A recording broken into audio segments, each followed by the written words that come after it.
Turkish President Recep Tayyip Erdogan has just announced that the only reason Turkish military forces have entered northern Syria is to end the rule of the tyrant al-Assad. By publicly proclaiming that Turkey intends to use military force to overthrow the regime of Syrian President Bashar al-Assad, Erdogan has essentially declared war on the Syrian government. Of course, this puts a member of NATO in direct military conflict with Russia, since Russia is working very hard to prop up the Assad regime. If all-out war breaks out between Turkey and Russia, could that be the spark that causes World War III to erupt in the Middle East? And once Turkey and Russia starts fighting, would the United States and the rest of NATO be dragged into the conflict? The big mainstream news networks in the Western world are almost completely ignoring what Erdogan said on Tuesday, but without a doubt, this is very major news.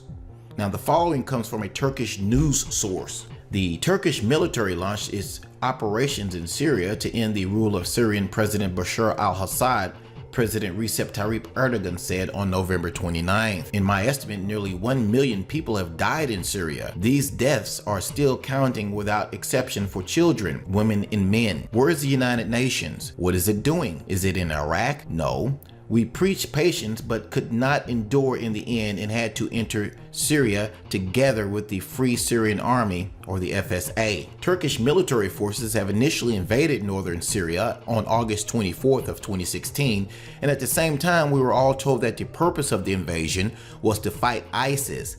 But now Erdogan is telling us something completely different. Breitbart is one of the few U.S. news outlets, or major news U.S. outlets, that's reporting on this story at all. Now, if the Turkish military is only in Syria to end the Assad regime, then presumably they will stay there until they get the job done. And this puts Turkey into a direct military conflict with Russia, Iran, and Hezbollah, since all three of them are already fighting very hard to help the Assad regime. Of course, there's another reason why Turkey is in northern Syria, and that is to fight the Kurds.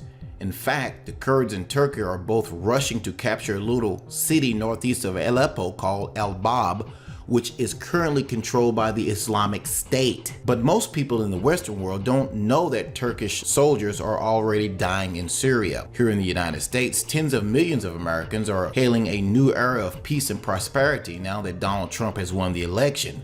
But the truth is that one false move in Syria could easily rouse tensions between the United States and Russia to the highest level that we have seen since the Cuban Missile Crisis back in the 1960s. If Erdogan would have just stayed out of Syria, we wouldn't be in such a perilous situation. Unfortunately, the president of Turkey is a narcissistic lunatic, and he dreams of a day when the old Ottoman Empire will once again be restored. But his delusion of greatness threatened to make the Middle East even more unstable than it already has been.